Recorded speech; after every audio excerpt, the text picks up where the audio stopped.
Hello one and all, this is Hybrid Steel of the Gaming Dads YouTube channel. Thank you very much for joining me in this video. Today we're going to be talking about Dungeon Defenders, which is a free-to-play dungeon defending, well, tower defense game. So without further ado, let's get it on, shall we?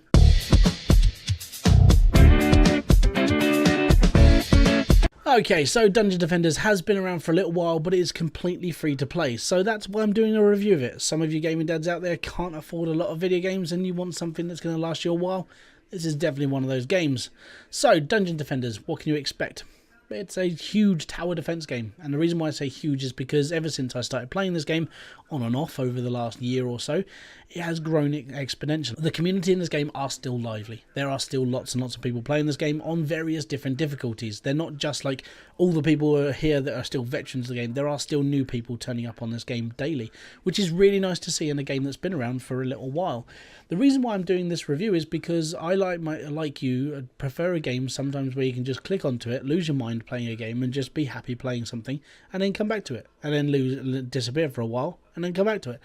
That's the reason why Dungeon Defenders exists, in my honest opinion. Now, the graphics themselves are looking a little bit dated now, but it is not supposed to be taken seriously.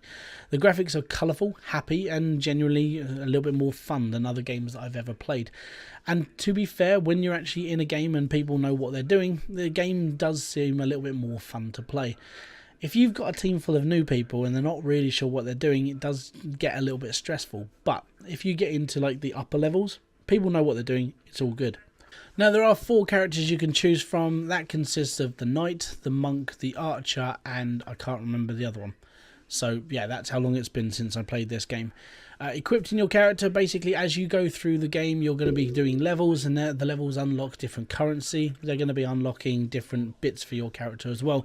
So this will be your weapons, your shields, your armor, your totems, and all the stuff that makes your character just as awesome as everybody else. There is a leveling system, and over time you'll be leveling up your character as well, which is always quite nice to see. The game itself is fully interactive. You'll be able to go dungeon crawling as much as you want, as long as you're participating in the actual thing that you're supposed to be doing. It's best to start this game right at the beginning. You know, even if you haven't been around for a little while, go back to the start and work your way back into the mindset of how to play this game. But before I've come back to this game, gone straight back into a harder area and gone, oh my god, I really shouldn't have done this, because I didn't realise how weak my character was compared to the level that I wanted to play at. So at the moment, this is the hub world. There's shops, there's like the microtransaction side of everything. There is missions in this game, and they can be found here, but most time you just end up going to the table, clicking on a mission, and just carrying on with your day. The best part is that the game itself is free, and I've got to be honest, I can never really fault a free game. Obviously the graphics aren't exactly up to high standard anymore, but the game itself wasn't supposed to be high standard to start with. The game has evolved over time, and as you can see across the top of all of this stuff, there are so much more things to do now. The best thing to do, go from the start, work your way through and get to the highest point. And then when you get to the highest point and you've finished the game what you think, you can go back and do every single level on harder difficulties, ranging from easy all the way up to like Chaos 6, I think it is now. And Chaos 6 is an absolute beast. You're getting decimated left, right and centre, but it's the best place to earn better equipment. You do have to hold your weight in this game, because obviously it's a tower defense game. If they're all defending their section and yours is the weaker section and you're constantly dying, they're going to get a little bit frustrated with you, because you're there to literally just steal the loot and be happy. Unfortunately, communities don't like that in certain respects, and I've got to be honest, nor do I. So time spent on this game. As it's a freebie title, you can spend as much time on this one as you want. I've spent in a region over the past year, I've probably done about 40-50 hours into this game. The reason why is because I've played it over time. I've never sat there for a solid month playing this game. I've played it like a couple of days and I have some time off, a couple of days and take some time off. And that roughly works out to about 50 hours of my life playing this game. But I've thoroughly enjoyed every single minute I've ever played of it. I've never really had a problem with tower defense games, and the reason why is just because they're so easy to do. If you can work out the basics, you're all good. It's that simple. Now, the one thing that I will say about this game is it is a bit of a grind to get the best stuff, and the reason why is because it's free. They want you to play it for longer, so they're going to want you to aim for a specific level or a specific bit of equipment, and that's why it takes so long. So over time your equipment will get better, your totems will get better, but it does take time, and that's the one downside about this game. It is very time consuming, but I've never really ever got bored of playing this game.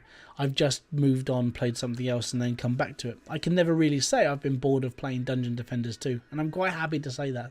The reason why is just because if I've never been bored with it, then it's genuinely not that bad of a game.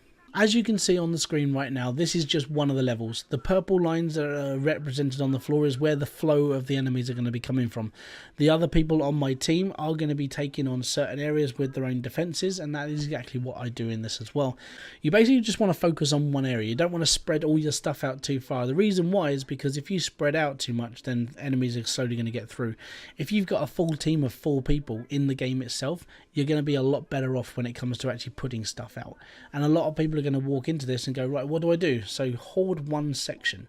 What I would personally do is focus on 1 or 2 of the walkways, like 2 joining paths that are coming in. Work on that one section. The reason why is because if you've got other members on your in the game itself working on other sections of the level, then all you have to do is focus on one section, which means you don't have to spread yourself out too much. You can upgrade your defenses a lot better. So would I recommend this to other people? I really would. And the reason why is because the game is free. You can't really grumble at free games unless you're grumbling at the microtransactions, which means you're forever having to go at them. Apart from that aside, the game is pretty solid. It still works really well as a party game. It still works well as a single player game playing with randomers. And at the end of the day, that's what I look for in games. I look for content. I look for how long am I going to be playing this game for? And is it going to sort of like, you know, take some of my time? Yes, it does. And you don't have to spend all your life playing this. You can come back to it whenever you want. And like I said right at the beginning, there are always new people playing this game. And it's just one of those things. It's nice to have a community game that's always growing, that always seems to be shifting, like between new and old people. You'll recognise these by like the levels they play on. So thank you very much for joining me in this video. This has been Hybrid Steel of the Gaming Dad YouTube channel. If you have liked this video, don't forget to hit the like, subscribe and notifications button below for all other updates, and I will get back to you as soon as I possibly can. It'll either be my channel or the Gaming Dads that will reply to you. Now if you look in the description box, you'll see 2 links. Number 1 is for the Gaming Dads website, which is where you can join us as a community. You can have a look through all the other reviews done by other Gaming Dads, or you can join our Facebook group and you can pick up some pretty nifty merchandise as well at the same time. So the second link is to my own personal YouTube channel, which is where I basically do reviews like this. I do a bit of gameplay and I do live streams, which is where I die profusely in front of people. It's always quite fun when I'm just dying, but just generally having a chat with my community itself. So don't forget guys, you are legends in game, heroes at home. And until the next video, thank you very much for joining me. Peace out, have fun and enjoy everything you guys do. Bye bye.